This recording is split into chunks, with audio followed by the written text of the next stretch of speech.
Sometimes you're just not naturally mixing with your family. It's rare, but it happens. Don't say that. You think it's rare? I don't think it's rare. I hear a lot of people talk about how they don't like their families, but for a myriad of reasons. I will gladly shit talk my parents. I feel like that. you. No, I feel that. I do hate my family. I don't mix with my own family. A lot of people have valid reasons. Yeah, I left the environment some people be and found a family. So, real, and that's the thing too, is like, grow where you need to be planted. And who are these people? You're also, again, where's the setting? Because if are you talking about like random people? Are you talking about people you try to make friends with? Are you talking about previous romantic endeavors you've attempted? Or are you talking like also your familial relationships? Because sometimes, and hey, maybe we're getting a little too much into the magic, but sometimes when you're that generational curse breaker in the family, when you're the one who's supposed to do everything that no one in your family said they were going to do or had the guts to fucking do, they're going to hate you because you're breaking the fucking system. They're going to automatically going to reject you because they don't like the change that's being forced upon them. Because a lot of people, y'all families be ops. No, really, I'll say it. I'm the queer one. I'm the black sheep in the fucking family. I'm trans, I'm queer, I'm loud, I'm proud, I'm political. I don't give a fuck. And that upsets my parents. My African ass parents, my Christian ass, African ass parents do not like who I am. They do not like what I'm about. Because I'm not going to sit there and lie to my face and be like, oh yeah, I'm happy being the Christian girl who just accepts because what I'm told. I'm not. I find it improbable to think that there's one sole creator in this entire universe. You mean to tell me there's one person responsible for all the bullshit happening in the world? Impossible. I'm a person who questions shit. I cannot not question things. And that upsets them. Because that upsets the church. That upsets that pragmatic thinking that the church places and embeds within. You're supposed to just sit there and not take and just accept things that's how they are. I don't like that. I was never that kind of girl. I don't accept nothing. Nothing. And it used to piss the fuck out of my mom, and it used to bother her so much, especially when I would question shit about the Bible. Because I'm sitting here like acting, okay, if your God gave people free will, right? And then I'll use the story of Moses, for example, because this is really where I stopped being Christian altogether. This was like when I was 12. I was asking my mom questions about the story of like Exodus and the story of Moses. And I was like, how is it that if God gave human beings free will and he cannot interfere with that free will, then how did he interfere with the free will of another human being? That doesn't make sense. Not to mention, how does that work? Tiny side note, most of the Christians do not know anything about the book that they read. Nobody talks about the Witch of Endor, the witch who worked beside. I know that, so yeah. You know, nobody talks about the fucking Witch of Endor. Nobody talks about the missions in the Roman courts. Nobody talks about the Book of Solomon. Yeah. That part. I'm not writing this. Oh, I'm doing too much. I'm fucking sorry. But I feel like if you don't know every little thing about your book, then I don't think you're really... And that's the thing, too, about Christians. They are so fucking... Sorry to get on the side note of this, but... That's the thing about Christians that pisses me off. Christianity. The thing that pisses me off the most about Christianity is the fact that they refuse to critically think about the religion. That's the part that bothers me about your religion. And the fact that they automatically assume that if I don't believe in your God, I don't think he's real. I never said that. I never said that I don't think the Christian God's real. Oh, he's real, all right. Thing for my aunt to say. Best believe. You don't believe in God? And he's just as irritating as I think he is. I just met that nigga 3 days ago. I don't like him, so I'm not gonna worship him no more. That's all I said. I feel I'm not gonna lie. That's me with like all religion. Like I'm very like I'm atheist. I think every fucking thing is real. Every fucking thing human beings have ever thought to have imagined, every folktale, fairy tale, legend, myth, that exists to me. That makes sense. Who am I to deny what the state of the world is? I can only see so much. And I'm more of a polytheist. I just like worshiping gods. I'm not anti-religion. I'm very, very like I say very negative things about like how religion is, because some people just use whatever book and whatever religion just be like very like controlling of women or homophobic, and that's just two of many things. And I think at some point, stop hiding behind your God and say it with your fucking chest. Please. It was so funny. Is like there was this TikTok that came up on my FYP this morning of this woman who's going through like videos of people of like black people who have claimed they're ex-gays now and they've been delivered, and like essentially how they still admit though that anyone chips? I'm good. Oh, you're good. Yeah, I'm good. No, I'm trying to feed my sister. No, I'm secretly, fine. my But bad. like, and how she's essentially going through these videos. She's going through these videos for a book she's writing, and essentially how she was talking about how like it's so sad that there are black people, especially black Christians, who grew up in the church genuinely thinking that they can be cured of homosexuality, yet they will still admit that they have feelings for the same sex. They're just like, oh, but I resist temptation, a temptation that your God created and can easily take away. Oh, pizza flavored. Oh yeah. I'm not gonna lie. I'm not gonna lie. At some point, depending on the age, I stopped feeling bad. I stopped feeling bad for people. At some point, I'm like, you know what? If you want to be 24 and saying you're delivered and whatnot, and you were just, you know sucking dick at the glory hole at Rutgers University, then go ahead. Because I don't want to. I'm very much. I stopped feeling bad for a lot of the gay girlies, because it's given very much. At some age, I'm just like, you know what? You gotta take responsibility for your own path. At some point, everything can't be mommy and daddy's fault. At some point, for a while it is though. For a while it is. But at some point I'm like, girl, we all can't, like, you're delivered, go ahead and be delivered over there. The thing that weirds me out is, do y'all really think that your God is this obsessed with your fucking sexuality? Do you really think he's that concerned? You think this is what he's worried about right now? To watch who you're fucking. Clock it. Not only that. If your God is as omnipotent as possible, do you think who you're fucking is the first thing on that nigga's mind right now? With everything going on? Yeah. Do you it's giving off arrogance, quite frankly. Because do you really think that your God cares enough of who the fuck you're fucking in the middle of 2 a.m. on some random Tuesday? Right, like your God doesn't care. Like God worried about Palestine right now. God not worrying about who we sleeping with. Also, if Let's your be God so serious. is as benevolent as you proclaim, then your God wouldn't have a problem. Your God wouldn't care. Because again, this Christians are so contradictory. If your God knows everything, because your God created everything, then your God sets you up from failure from the beginning. Your God's a sadist. Your God said, okay, I'm gonna make you this way, knowing it's illegal in my book and that you're damned to eternal hellfire. I don't care. I'm gonna do it. Then your God can't be benevolent. That's a contradictory statement. They can't exist. It's a logical fallacy. Y'all piss me off so much. Period. Because the only thing I will accept about the Christians is gospel music. That's what they got going for them. Aretha Franklin, praise God. Hallelujah. Tamala man, and her man, Tamala and her man. Like, okay, girl, you take me to the king. Because when Fred Hammond said,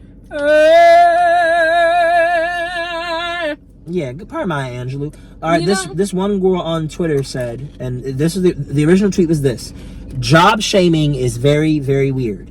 And then someone quote tweeted it and said, jobs that are okay to shame, police, landlords, the ninjas that put boots on cars, corrupt politicians, billionaires, and Drake. What do we think about that? Yes. So billionaires depends on how they became one. I'm listening. Okay. I'm listening because you bestie. Exception. Okay. Okay. I can name one that easily deserves to be one. LeBron James. And here's why. Oh yeah, he does things for the community. I'll give him that. And here's why. All billionaires are assumed to be like the NFL specifically. The money that those players make and are paid is directly correlated to how much money the NFL makes. Mm-hmm. Okay. So, for example, Travis Kelce, you all know who that is. Yeah. Mm-hmm. Taylor Swift attending Chiefs games made the NFL over $330 million. And, I love women. Women in STEM. Women in STEM. So that money was directly contributed to the salary cap which was raised per team by $55 million. As a result, and this stuff happens in the NBA as well. The more money that brand makes, the more money that you as an individual will make as well, and also ownership as well. You guys know who Patrick Mahomes is? Yeah. Okay, so he's you know who Travis Kelce is. He's the quarterback. He's an athlete, yeah. So he bought 1% of the Kansas City Royals. Baseball games are actually extremely cheap to go to, and there's over 160 of them a year. We're talking like $30 for one game, right? Ooh, I need to get me to a game. No, baseball games are extremely cheap. I just want good seats. I've been wanting good seats, like good seats. Ooh, my bad. You can get the things in a minute. So, 1% of the Kansas City Royals, a really not that well-known team, in 10 years, 1% of that will be over $1 billion. Now, if it depends on how you get there. If you get there by exploitation and you get there by stuff like that, that's one thing that I disagree with. However, if you're LeBron, or Patrick Mahomes, who both actively give back, very actively. Like Patrick Mahomes, I believe, sponsors a union. I'm not sure if he sponsors the union. I could be wrong here, but there's a tenants union in Kansas City that goes against landlords charging too much. Patrick Mahomes helps with that. So if you are, it depends on what constitutes you as a person. But there's one, but especially if you're, and I'm not saying, by the way, that all these players are going to be billionaires. LeBron James is the only one that's going to be a billionaire for the NBA. Patrick Mahomes is the only person that's going to be a billionaire from the NFL. There are exceptions. And Shohei Ohtani is the only person that's going to be a billionaire from baseball. He both pitches and hits, which is basically 2 players in one, which is why he's going to pay $800 million. He's basically 2 players. So in that sense, if you are good enough at what you do and you go about it the right way, you can absolutely be a billionaire, honestly, in my opinion. I have a and that's question, just because. Go ahead, sir. Do you think it's ethical for someone to have that much money? When I think it's inevitable that they will have that much money if you're good enough at what you do. Because the thing is that Shohei Ohtani, I'm actually really glad you said that. So Shohei Ohtani, he's a phenom from Japan. You guys ever heard of a man called Babe Ruth? Oh yeah, of course. Shohei Ohtani is the best person since him. He's better than him. And he's literally a pitcher and a hitter. The only other person that has ever done that is Babe Ruth. He is 2 players. Oh, we're talking about sports. So, no, it goes back to being a billionaire. So here's him. Shohei Ohtani makes the MLB over $1 billion without even playing. Here's why. Japan, they have lots of dedicated shows. Like, they have a dedicated stream that hundreds of thousands of people watch. That is just the camera on Shohei Ohtani at all times in his games, even if he's not playing. Wow. That's a paid service. He doesn't even do this. Japan does this.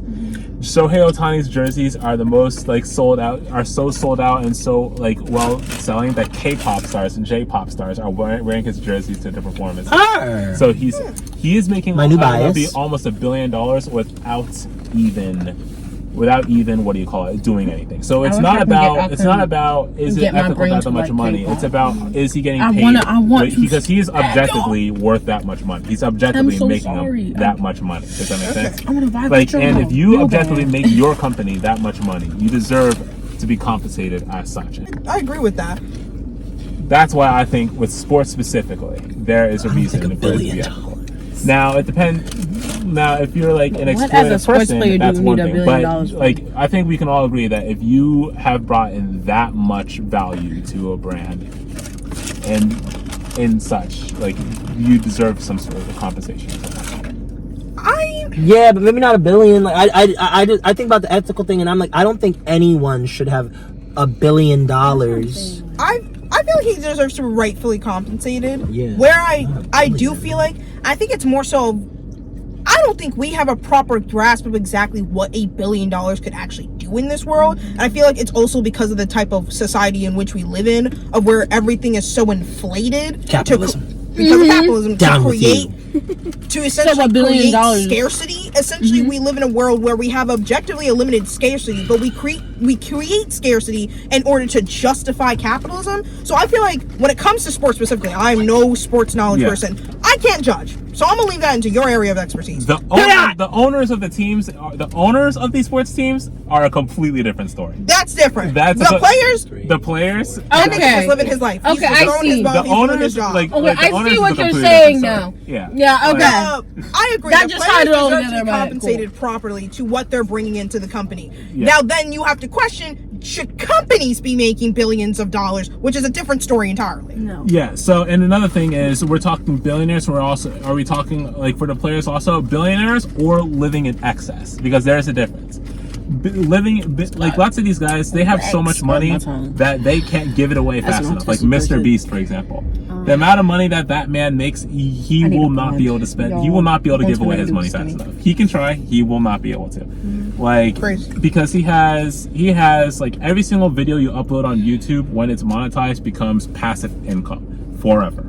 So imagine, and here's the thing with Mr. Beast, every single ad that he gets, his views on an average video is that equivalent to the views that the Super Bowl gets. Every single one of them. So imagine having passive income of that magnitude on every single video. He will not be able, and it's all because this is just Google ads, by the way. This is just YouTube ads, and it's all because he is good enough at making these videos. That's why it's just inevitable for some people, and these are the exceptions that I'm talking about.